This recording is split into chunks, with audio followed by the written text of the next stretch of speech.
Introduction Part 8 Association with Mankind, Family and Company, Ethics and Etiquettes. Family and Company. Islam enjoins upon its followers love, sympathy, and service for all they associate with, from parents and relations to friends and companions, so as to preserve peace and goodwill in society. It is to be noted that love and respect of parents come next to the worship of Allah in Islam, in Islamic culture. Verse 23 and 24, chapter 17. Be grateful to me and to both of your parents. Verse 14, chapter 31.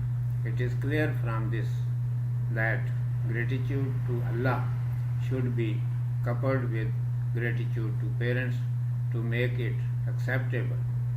Parents cannot force one to follow a false religion.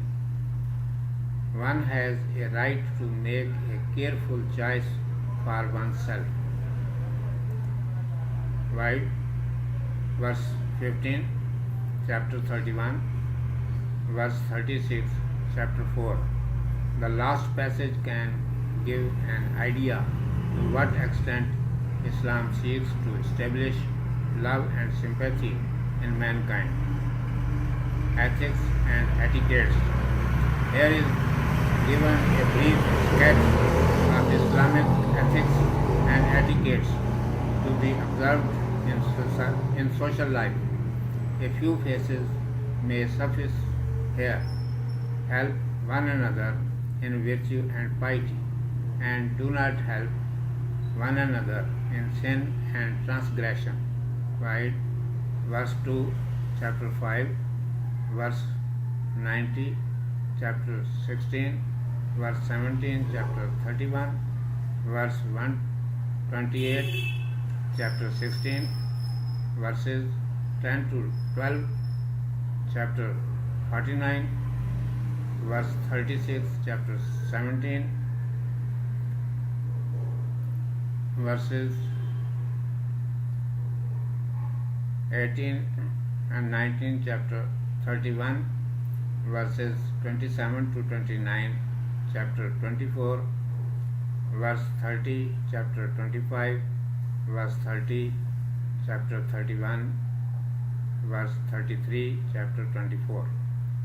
What a natural and sure remedy for scandals and the concomitant evils which ruin the society. Mutual divorce, remarriage, and widow marriage being well-known matrimonial rights allowed by Islam, need not be detailed here. In the light of long experience, they have been accepted as natural and necessary provisions of the institution of marriage, and by force of circumstances they are being adopted in due course, even by people whose religion tried to suppress this necessity for ages. With due reservation, Islam also allows wives more than one, up to 4 at the same time. This rule is, however, permissive and not obligatory in any way. It may be easy to criticize this latitude on the basis of idealistic love, but it is not easy to deny the unbridled sexual liberty which has prevailed in the absence of such a provision, and also the vexing consequences, social, moral, and physical, which naturally follow libertinism. As pointed out before, Islam does not shirk the realities of life, but acknowledges them as such and provides for them to the legitimate extent so as to make religion practicable. It does not seek refuge behind sheer idealism to the utter disregard of realism. It aims to regulate and not to annihilate or suppress human nature. It supervises the natural growth and does not force any hothouse culture. It is positive and realistic first, normative and idealistic next, and that is the natural combination. If a religion means to guide and uplift mankind,